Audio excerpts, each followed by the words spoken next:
Assalamualaikum warahmatullahi wabarakatuh. Perkenalkan, nama saya Fathul Mubin, NIM C03217010. Prodi Hukum Pidana Islam kelas A. Video ini ditujukan untuk memenuhi tugas mata kuliah alternatif penyelesaian sengketa yang mana diampu oleh Bapak Dr. Randes Haji Imron Rosyadi SHMH.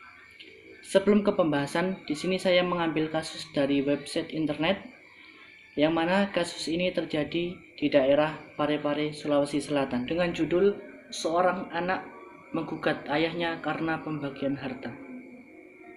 Ibrahim Mukti, pria berusia 47 tahun, ia menggugat ayah kandungnya sendiri, Abdul Mukti Rahim, yang berusia 82 tahun. Surat gugatan tersebut menuntut agar ayahnya membayar ganti rugi pada sebuah perusahaan stasiun pengisian bahan bakar SPBU yang ada di Soreang, Parepare yang hendak dijual ayahnya.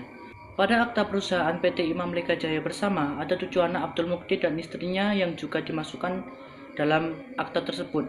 Namun hanya Ibrahim Mukti yang mempermasalahkan dan menggugat orang tua dan 6 saudara lainnya.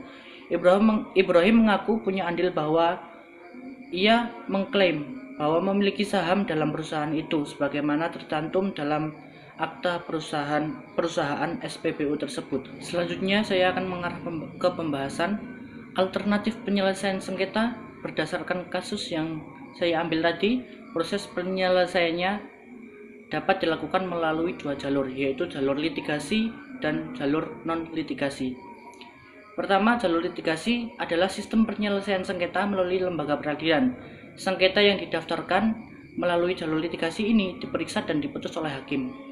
Penyelesaian sengketa melalui litigasi ini diatur dalam Undang-Undang Nomor 48 Tahun 2009. Dalam proses penyelesaian sengketa melalui jalur litigasi mempunyai beberapa kecenderungan. Antara lain, proses litigasi menghasilkan kesepakatan yang adversarial, di mana tidak ada kerelaan antara para pihak yang bersengketa.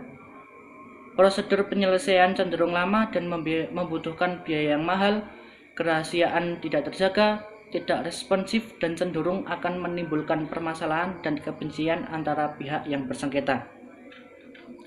Putusan bersifat menang kalah atau win-loss solution. Sedangkan jalur non-litigasi adalah penyelesaian masalah hukum atau suatu sengketa yang dilakukan di luar pengadilan. Penyelesaian sengketa non-litigasi ini telah diatur pada sistem hukum Indonesia, yaitu dalam Undang-Undang Nomor 30 Tahun 1999 tentang arbitrase dan alternatif penyelesaian sengketa.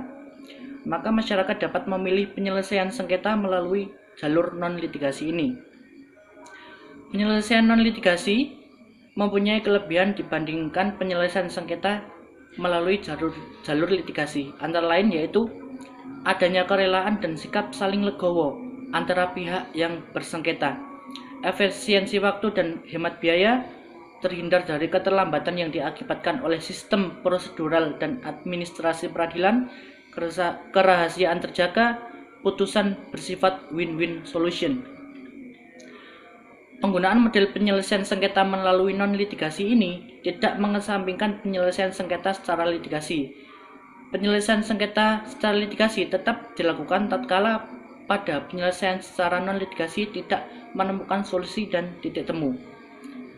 Penyelesaian melalui jalur non-litigasi ini dilakukan untuk mempermudah para pihak dalam menyelesaikan permasalahannya secara efisien, agar tidak menimbulkan permusuhan yang baru untuk para pihak yang bersengketa. Berdasarkan kasus di atas, hal yang dapat dilakukan untuk menyelesaikan sengketa adalah yang pertama, dengan cara non-litigasi yang didasari itikat baik antara pihak yang bersengketa. Langkah awal yaitu mempertemukan para pihak yang bersengketa untuk membicarakan masalahnya. Dalam kasus di atas yaitu dengan mempertemukan Ibrahim dengan ayahnya dan ibunya serta ke-6 saudaranya untuk mencari solusi dan titik temu atas persengketaannya agar tidak ada yang dirugikan. Pertemuan tersebut dapat dilakukan paling lambat selama 14 hari dan hasil kesepakatan tersebut dituangkan dalam bentuk tertulis. Jika dalam pertemuan tersebut masalah tidak dapat diselesaikan, sengketa tersebut dapat diselesaikan dengan mendatangkan pihak lain atau pihak ketiga yang bersifat netral. Dalam kasus ini, para pihak dapat mendatangkan seorang pemuka desa sebagai pihak penengah dalam kurun waktu paling lambat 14 hari. Apabila dengan cara tersebut tidak mendapatkan solusi yang diinginkan, maka para pihak dapat menunjuk seorang mediator dalam sebuah lembaga arbiter.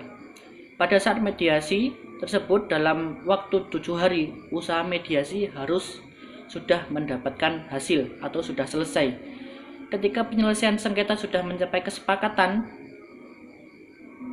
maka kesepakatan tersebut dimuat secara tertulis dan ditandatangani oleh para pihak. Maka kesepakatan tersebut sudah dianggap final dan harus ditaati dan dilaksanakan dengan itikat baik, serta harus didaftarkan ke pengadilan dalam kurun waktu paling lambat 30 hari.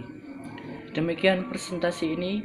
Apabila ada kesalahan, kami mohon maaf. Kurang lebihnya, Assalamualaikum warahmatullahi wabarakatuh.